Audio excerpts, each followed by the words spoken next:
Hello everyone, एक बार फिर से स्वागत है आपका हमारे यूट्यूब चैनल पर। अपन पढ़ रहे थे एक्सरसाइज पृष्ठीय क्षेत्रफल और आयतन के बारे में। हमने कुछ फॉर्मूले देख लिए, उनसे रिलेटेड क्वेश्चन भी किए हैं। ठीक है, अब इसी दौर में आगे अपन क्वेश्चन देखते हैं। नेक्स्ट क्वेश्चन अपने पास देखो क्या दे रखा है। ये भी एक समांतर षटफलक, कोई समांतर षटफलक है, उसकी लंबाई चौड़ाई और ऊंचाई का अनुपात दे रखा है 6:5:4 और उसका संपूर्ण पृष्ठीय क्षेत्रफल आपको दे रखा है 33,300 वर्ग सेंटीमीटर।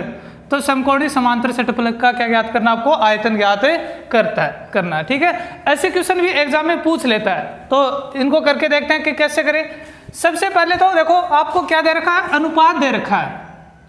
अनुपात दे रखा तो आप मात्रक की यहाँ से क्या नहीं कर सकते, तुलना नहीं कर सकते। आपको नहीं पता कि क्या मात्रक है, मीटर में है या सेंटीमीटर में है। ठीक है, सिर्फ आपके पास अनुपात है। तो पहले तो आप जो लंबाई चौड़ाई ऊंचाई है उसको मानेंगे। तो देखना, सबसे पहले लंबाई है तो लंबाई का अनुपात है, उसके बाद चौड़ाई है तो चौड़ाई का अनुपात है, और ऊंचाई लास्ट में, तो लास्ट में अनुपात जो है वो किसका है, ऊंचाई का है। ठीक है, तो यहाँ पे देखना लंबाई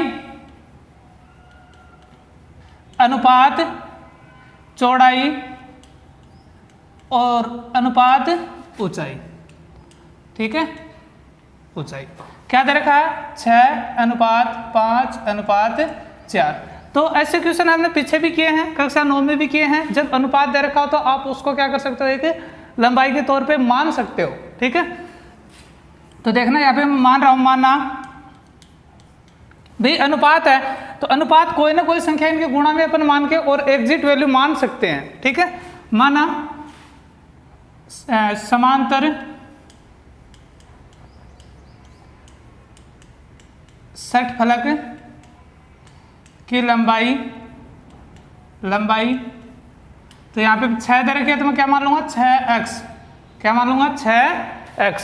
ठीक है, अब जो आंसर है वो देखो किसमें है, वर्ग सेंटीमीटर में। सेंटीमीटर में तो मैं इसके आगे क्या लगा दूंगा, सेमी, क्या लगा देंगे, सेंटीमीटर। ठीक है, फिर देखना लंबाई हो गई। दूसरे नंबर पे क्या, चौड़ाई, तो चौड़ाई भी मान लेंगे। चौड़ाई कितनी मान लेंगे, 5 और गुणा में x, सेमी। ठीक है, फिर क्या है, ऊंचाई, तो ऊंचाई, ठीक है, ऊंचाई कितनी है 4, तो x गुणा में मानेंगे तो 4x सेंटीमीटर। ये तो अपनी क्या हो गई, लंबाई चौड़ाई ऊंचाई हो गई। ठीक है, अब कईयों के दिमाग में आ रहा होगा कि ये घन है या घनाभ, हमें नहीं पता कि कैसे पता लगाएंगे घन है या घनाभ है। ठीक है, तो घन और घनाभ का कैसे पता लगाएंगे, देखो समांतर षटफलक किसको बोलते हैं, घन को भी बोलते हैं और घनाभ को भी बोलते हैं। देखो षटफलक, षट का मतलब 6, ठीक है, और फलक अपने पास है ही, तो 6 फलक किसमें होते हैं, घन और घनाभ में होते हैं 6 फलक, और समांतर ही होते हैं दोनों में। देखो छत है वो फर्श के समांतर है, ये वाली दीवार सामने वाली दीवार के समांतर होगी। ठीक है, आमने सामने की दीवारें समांतर होती हैं और छत फर्श आपस में क्या होते हैं, समांतर होते हैं। तो घन और घनाभ दोनों क्या होते हैं, समांतर षटफलक होते हैं। ठीक है, यहां तक क्लियर। अब देखना घन और घनाभ का पता कैसे लगाएं, तो जो अनुपात दे रखा है 6:5:4 यानी लंबाई चौड़ाई ऊंचाई, अगर तीनों का 1:1:1 होता तो ये क्या होता, घन होता।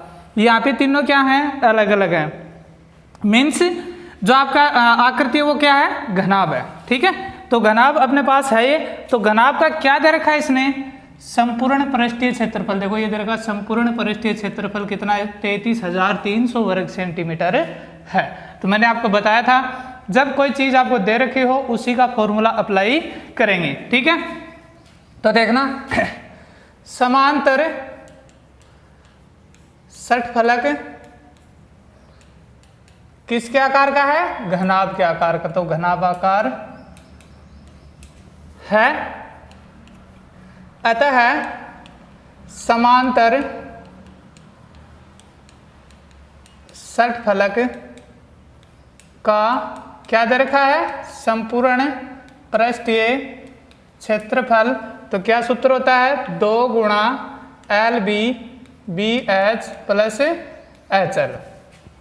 L क्या है, लंबाई, ठीक है, ये अपनी हो गई चौड़ाई और ये हो गई h ऊंचाई। मान आपके पास है, रख दो इसमें। लेकिन उससे पहले संपूर्ण पृष्ठीय क्षेत्रफल आपको दे रखा है कितना, 33,300 वर्ग सेंटीमीटर। तो 33,300 बराबर 2 गुणा L का मान रखेंगे, L का मान कितना है 6x, कितना है 6x गुणा B का मान कितना है 5x प्लस BH, तो B का मान 5x प्लस गुणा H का मान 4x प्लस HL, H का मान 4x और गुणा L का मान 6x। ठीक है, इसको सोल्व करेंगे। 33,300 बराबर 2 गुणा 6 पंजे 30, x को x से गुणा करेंगे x स्क्वायर।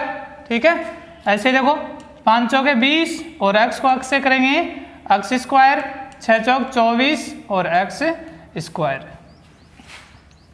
33,300 बराबर 2 गुणा, देखना 30 और 20 50, 50 और ये 74 x स्क्वायर। ठीक है, 74 x स्क्वायर आ गया अपने पास। यहाँ से 2 देखो इधर भाग देंगे या ऐसे लिख लो इसको, 33,300 बराबर 2 गुणा 74 गुणा x स्क्वायर। तो x स्क्वायर बराबर क्या जाएगा, ये इधर गुणा में, इधर जाएंगे तो भाग में। तो 33,300 बटे 2 गुणा 74, देखना इसको कैंसिल करेंगे इससे, तो 2 6 और 6 5 0। ठीक है, अब इसको और कैंसिल करेंगे, x स्क्वायर बराबर अपने पास क्या आएगा, 2 से कर लो इसको फिर से, 3 और 7, 2 8 16, 2 3 6 और 2 2 4, 8 3 2 5 बटे 37। ठीक है, ये इससे कैंसिल हो जाएगा 15 बार।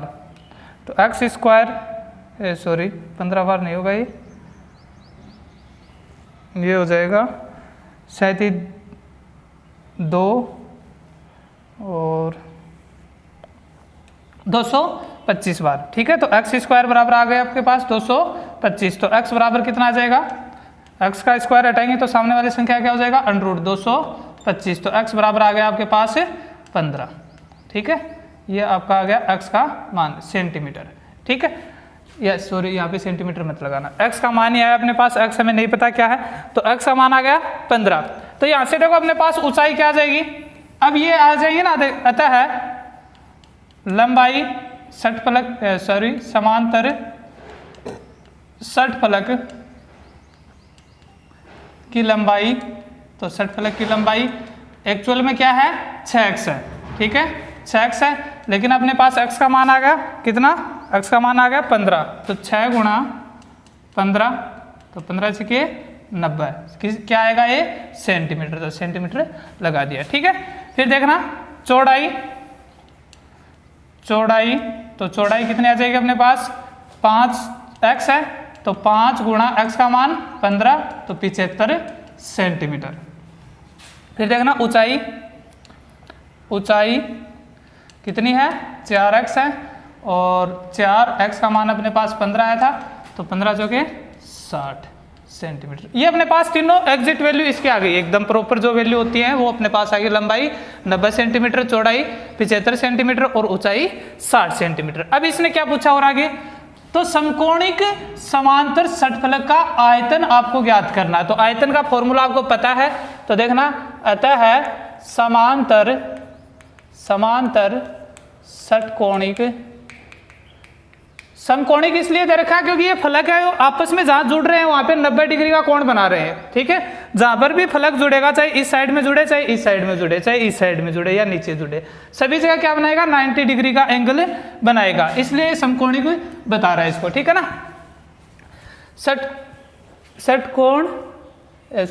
समांतर षटफलक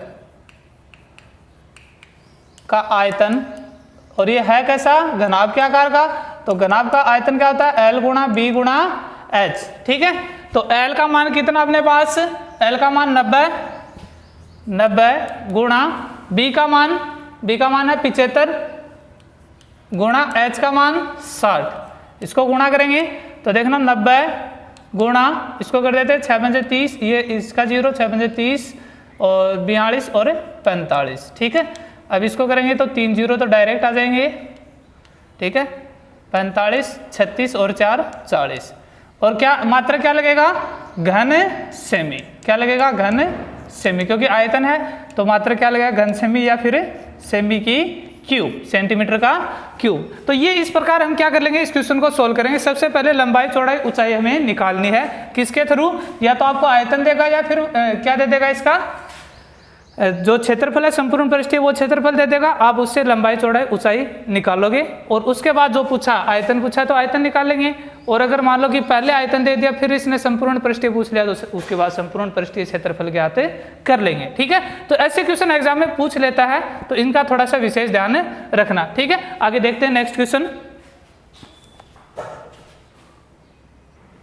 देखना नेक्स्ट क्वेश्चन आपके सामने क्या है, धातु के 3 समान घनों की कोर क्रम से 3 सेंटीमीटर 4 सेंटीमीटर 5 सेंटीमीटर है, इन्हें पिघलाकर एक नया घन बनाया गया है, इस घन की कोर की लंबाई ज्ञात कीजिए। देखना ध्यान से समझना क्वेश्चन, धातु का जब भी आपको किसी एक आकृति से दूसरी आकृति में बदलना हो, कोई भी है घन है या घनाभ से घन बनाया जाता है, ठीक है। जब भी पिघलाकर कोई नई आकृति बनाई जाती है तो आपको आयतन हमेशा दोनों आकृतियों का समान मिलेगा, वहां पे आपको संपूर्ण पृष्ठीय क्षेत्रफल ज्ञात नहीं करना, ठीक है। एक चीज तो ये ध्यान में रखनी है कि जब भी हम किसी चीज से दूसरी चीज बना रहे हैं तो हमेशा क्या काम में आएगा, आयतन काम में आएगा, ना कि क्षेत्रफल। तो क्षेत्रफल यहाँ पे काम में नहीं आने वाला है, ठीक है। अब देखो 3 समान घन है तो घन की तीनों, पहले घन की भुजा 3 सेंटीमीटर, दूसरे की 4 और तीसरे की 5 सेंटीमीटर है। कोर यहाँ पे लिखा हुआ है कोर, तो कोर क्या होती है, जो किनारे होते हैं उनको क्या बोलते हैं, कोर, यानी जहां पे 2 फलक आपस में जुड़ते हैं उसको अपन क्या बोलते हैं, कोर या किनारा बोलते हैं, ये मैंने आपको बताया था, ठीक है। तो किनारा या इसकी क्या बोल सकते हो आप, भुजा भी बोल सकते हो, ठीक है। तो ये इसकी क्या है, भुजा है, कि जो पहला धातु का गोला जो घन है उसकी भुजा 3 सेंटीमीटर है, दूसरे घन की भुजा 4 सेंटीमीटर और तीसरे की 5 सेंटीमीटर। इन्हें पिघलाकर, तीनों को पिघलाकर और एक घन बनाया गया है, एक बड़ा घन बनाया गया है, ठीक है। तो उसकी आपको घन जो कोर है या भुजा है वो ज्ञात करनी है। तो पिघलाकर बनाया गया है, ये नाम जब भी आपको क्वेश्चन में दिख जाए आयतन निकालना है, ठीक है। पिघलाकर बनाया गया है, आयतन ही देखना है, ठीक है। अब यहाँ से देखना तीनों को जब मिलाएंगे तो देखो, जैसे मान लो कि ये जितनी भी इसकी क्वांटिटी है, जैसे मान लो कि 3 सेंटीमीटर का ये 1 किलो का है, मान सकते हो आप कि ये ठोस एकदम और बिल्कुल 1 किलो का है, ये 2 किलो का है, ये 3 किलो का, तो सभी का टोटल क्या करेंगे, मिलाएंगे ना, तो 1 2 3 इस प्रकार से कितना हो जाएगा, 6 किलो, और 6 किलो का जो बनेगा वो घन बनेगा बड़ा वाला, ठीक है। उसकी भुजा हमें बतानी है, ठीक है। तो यहाँ से देखना, इसका आयतन निकालूंगा मैं, इसका आयतन और इसका आयतन, तीनों के आयतन को क्या कर दूंगा, जोड़ दूंगा, ठीक है। तो देखना 3 सेंटीमीटर भुजा वाले घन का आयतन, तो घन का आयतन क्या होता है भाई, भुजा की क्यूब, भुजा की क्यूब। तो यहाँ पे देखना 3 है तो 3 की क्यूब क्या आ जाएगा अपने पास, 3 3 3 9 9 27, कितना आ जाएगा, 27 आ जाएगा, ठीक है। अब देखना 4 सेंटीमीटर वाले की बात करते हैं, तो 4 सेंटीमीटर भुजा वाले घन का आयतन, तो इसका आयतन देखना, इसका भी भुजा क्यूब ही होगा, तो 4 की क्यूब, तो कितना आ जाएगा 64, कितना आ जाएगा 64। देखना 4 चौक 16 चौक 64, और यह मात्रक लगा देना इनका, सेंटीमीटर है तो सेंटीमीटर का क्यूब, इसका भी क्या आ जाएगा, सेंटीमीटर का क्यूब, ठीक है। कौन सा बच गया, 5 सेंटीमीटर वाला, तो 5 सेंटीमीटर भुजा वाले घन का आयतन, तो इसका आयतन क्या आ जाएगा, 5 की क्यूब यानी 125, ठीक है, और सेंटीमीटर का क्यूब, ठीक है। तीनों को क्या करना है, पिघलाना है, और तो तीनों को पिघलाएंगे तो ये क्वांटिटी इनकी कभी भी कम नहीं होगी। पिघलाएंगे, भुजा में क्या हो सकता है, चेंज हो सकता है कि भुजा है, पहले पिंगलाई 3 सेंटीमीटर थी, बाद में ये इसको अगर आप चपटा कर दे, घन की बजाय घना में बदल दें तो इसकी भुजा में परिवर्तन आ सकता है, लेकिन जो इसके अंदर का मटेरियल है, जो इसकी मात्रा है, क्वांटिटी है, वो कभी भी क्या नहीं होगी, बदलेगी नहीं। ठीक है, तो ये 27 सेंटीमीटर क्यूब इसका आयतन हमेशा रहेगा, चाहे आप इसकी भुजा कैसे भी कुछ भी कर दो। ठीक है, ये 64, 27 और 125। तो देखो तीनों घनों को पिघलाकर बनाए गए नए घन का आयतन। ठीक है, तो नए घन का आयतन क्या हो जाएगा, देखना 27 प्लस 64 प्लस 125। ठीक है, टोटल करेंगे इनका 9 7 16। ठीक है, फिर देखना 8 10 और 1 11 और 216, कितना आ जाएगा, 216। ठीक है ना, तो ये अपने पास क्या आ गया, सेंटीमीटर के क्यूब में आएगा, क्योंकि आयतन है तो सेमी क्यूब। ठीक है, तो यहां से देखना, अतः बड़े घन का आयतन, बड़े घन का आयतन क्या बन गया अपने पास, 216 सेंटीमीटर क्यूब। और फॉर्मूला क्या होता है, भुजा की क्यूब, भुजा की क्यूब बराबर 216। ठीक है, यहां से देखो भुजा निकालने में, तो भुजा तो क्यूब हटेगा, तो क्यूब रूट हो जाएगा इसका, क्यूब रूट 216। अब 216 का क्यूब रूट क्या होता है भाई, घनमूल क्या होता है, कितना होता है, 6 सेंटीमीटर।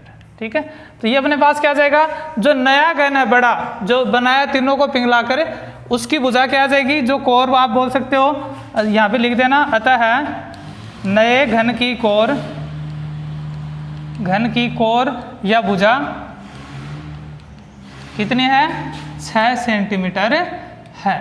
ठीक है, तो ये आपका आंसर आ जाएगा। ठीक है, तो इस प्रकार हम जब भी आपको पिघलाने की बात करें तो इस प्रकार क्वेश्चन को क्या करेंगे, सोल्व करेंगे। ठीक है, देखते हैं आगे नेक्स्ट।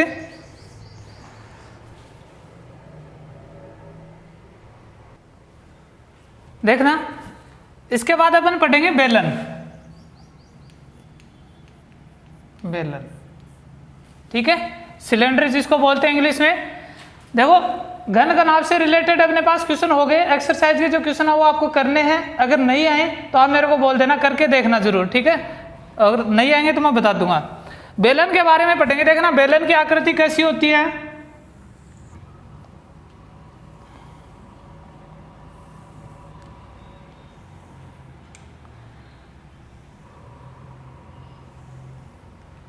सभी जानते हैं बेलन के बारे में। ठीक है, तो देखो बेलन जो अपने पास है इसके बारे में पढ़ेंगे, इसका संपूर्ण पृष्ठीय क्षेत्रफल, इसका आयतन, इसका जो वक्र पृष्ठ है उसका क्षेत्रफल, आधार का क्षेत्रफल, ये सब चीजें अपन इसमें पढ़ेंगे। ठीक है, तो देखना डायग्राम को देखने से आपको पता चल रहा होगा कि दोनों तरफ 2 वर्त लगे हुए हैं, दोनों तरफ क्या 2 वर्त लगे हुए हैं। ठीक है, जैसे अपन घर में पाइप काम में लेते हैं तो पाइप का टुकड़ा आप लेके देख सकते हो, वो एक क्या है, बेलन ही है। ठीक है, तो उसकी कुछ आकृति ऐसी होती है कि दोनों तरफ से वो खुला रहता है। ठीक है, दोनों तरफ से खुला रहता है, और जो खुला रहता है वो कैसी शेप होती है, वर्ताकारी होते हैं ना, वर्त की जैसी।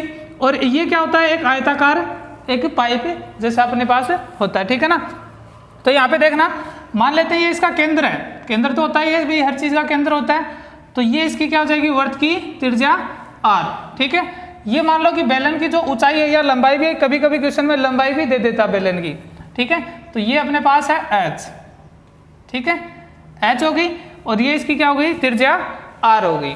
ठीक है, अब देखना बेलन के आधार की मैं अगर बात करूं, बेलन के आधार का क्षेत्रफल। ठीक है, तो बेलन के आधार का क्षेत्रफल, तो बेलन का आधार जो इसका क्या है, नीचे जो इसको आप क्या बोल सकते हो, सरफेस भी बोल सकते हो या इसका तली भी बोल सकते हो, कैसा है, वर्त के जैसा है, और वर्त का क्षेत्रफल आधार का क्षेत्रफल बराबर ही होगा। तो इस वर्त का क्षेत्रफल क्या होता है भाई, वर्त का क्षेत्रफल जब आपके पास r त्रिज्या हो, ठीक है, r त्रिज्या हो, तो उस टाइम देखना क्या होता है अपने पास, पाई आर स्क्वायर। ये क्या होता है, वर्त का क्षेत्रफल होता है। ठीक है, तो आधार भी कैसा वर्ताकार है, तो इसके आधार का क्षेत्रफल क्या हो जाएगा, पाई आर स्क्वायर। ठीक है, अब बात करते हैं इसका जो वक्र पृष्ठ है। वक्र पृष्ठ मतलब, वक्र पृष्ठ जानते हो ना कि जो क्या अपना जैसे मान लो पाइप है, ठीक है, वो दोनों तरफ से खुली है, तो दोनों तरफ से खुली है, तो जो खुली है वो सिरा इसमें ऐड नहीं करेंगे, सिर्फ जो बाहर जो मटेरियल है पाइप है उसका क्षेत्रफल, यानी जो दोनों तरफ के जो वर्त है उनको हटा देंगे, जो बीच में जो पाइप बचा है उसका क्षेत्रफल क्या होगा। तो देखना यहाँ पे बात करें अपन इसके वक्र पृष्ठ की क्षेत्रफल की, तो देखो अपने पास सिक्के होते हैं, सिक्कों को अपन एक के बाद एक ऊपर रखते हैं, तो वो एक क्या बन जाती है, एक बेलन की आकृति बन जाती है। ठीक है, जो बाहर का उनका सिरा होता है, ठीक है, तो बाहर का सिरा क्या होगा, उनका वक्र पृष्ठ होगा। ठीक है, अब एक सिक्का उसका बाहर का पृष्ठ कैसा है, वर्त की परिधि के जैसा ही है ना, एक सिक्के का वर्त की परिधि के जैसा है। तो कितने अपने पास मान लो 10 सिक्के हैं, तो टोटल सरफेस जो वक्र पृष्ठ है उसका क्षेत्रफल क्या हो जाएगा, 10 से गुणा कर देंगे। एक सिक्के का जो बाहर का यानी परिधि है उसको 10 से गुणा कर देंगे, तो 10 सिक्कों का क्या आ जाएगा, पूरा का पूरा क्या आ जाएगा, वक्र पृष्ठ का क्षेत्रफल आ जाएगा। सेम उसी प्रकार ये है, तो देखना एक वर्त है, इसका अपने पास जो वक्र पृष्ठ का क्षेत्रफल, देखना यहाँ पे ये ऐड मत कर देना कि अंदर वाला कर देंगे, अंदर का मटेरियल नहीं है अब इसमें। ठीक है, तो यानी बाहर की जो ये है इसको क्या बोलते हैं अपन, परिधि बोलते हैं, और परिधि क्या होती है, 2 पाई आर। ठीक है, एक की 2 पाई आर है, तो मेरे पास तो कितनी है यहाँ पे, एच है, एच है, तो टोटल कितनी हो जाएगी, 2 पाई आर एच। तो यहाँ पे देखना बेलन का वक्र पृष्ठीय, ये संपूर्ण पृष्ठीय नहीं है, संपूर्ण पृष्ठीय अपन निकालेंगे, वक्र पृष्ठीय क्षेत्रफल बराबर, देखो एक का क्या होता है 2 पाई आर, एक का 2 पाई आर होगा ना, अपने पास कितने हैं, एच हैं, तो गुणा एच, तो क्या आ जाएगा 2 पाई आर एच। ये इसका क्या हो जाएगा, वक्र पृष्ठीय क्षेत्रफल, जब अपने पास बेलन के दोनों तरफ वर्त नहीं है, मतलब ये ठोस नहीं है। ठीक है, अब यहां से देखना ये तो हो गया।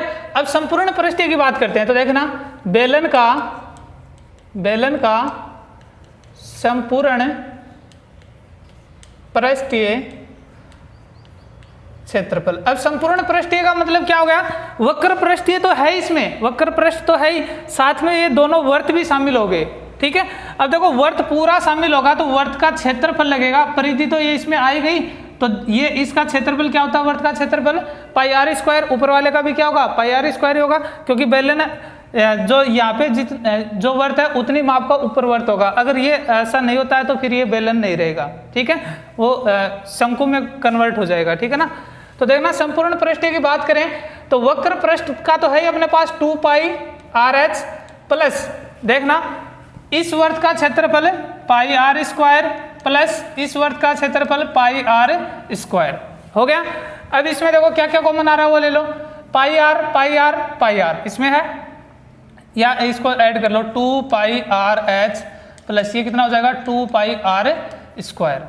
ठीक है, तो यहाँ पे देखो दोनों में क्या कॉमन आ रहा है, 2 पाई आर कॉमन आ रहा है ना, तो 2 पाई आर कॉमन ले लेंगे, यहाँ पे बचेगा एच प्लस आर। ये सभी क्षेत्रफल थे, तो इनकी इकाई भी क्या होगी, वर्ग इकाई, मात्र क्या होगा, वर्ग इकाई, इसका भी क्या होगा, वर्ग इकाई। ठीक है, और इसका भी क्या होगा, वर्ग इकाई। ठीक है, ये हो जाएगा अपने पास। ठीक है, बेलन का संपूर्ण पृष्ठीय क्षेत्रफल हो गया, वक्र पृष्ठीय हो गया और आधार का क्षेत्रफल हो गया। ठीक है, आयतन और देखते हैं इसका, देखना बेलन का आयतन, तो बेलन का आयतन मैंने बताया था, बेलन का आयतन है, तो आयतन जब भी होता है ना तो संपूर्ण पृष्ठीय होता है ना वक्र पृष्ठीय, आयतन सिर्फ एक ही होता है। तो बेलन का आयतन देखेंगे, तो आयतन की बात करें, अब देखो वही पीछे चलते हैं सिक्कों की तरफ, तो सिक्के हमने रखे हुए हैं। ठीक है, मान लो 10 सिक्के आपने रखे हुए हैं ऐसे ऊपर रख के, ठीक है, एक के बाद एक रख के सिक्के हैं, तो एक सिक्के का आयतन कैसे निकालोगे, यानी उसमें जितना भी मटेरियल, जो भी लोहा लगा हुआ है, कुछ भी लगा हुआ है, वो कितना है, वो कैसे पता चलेगा आपको।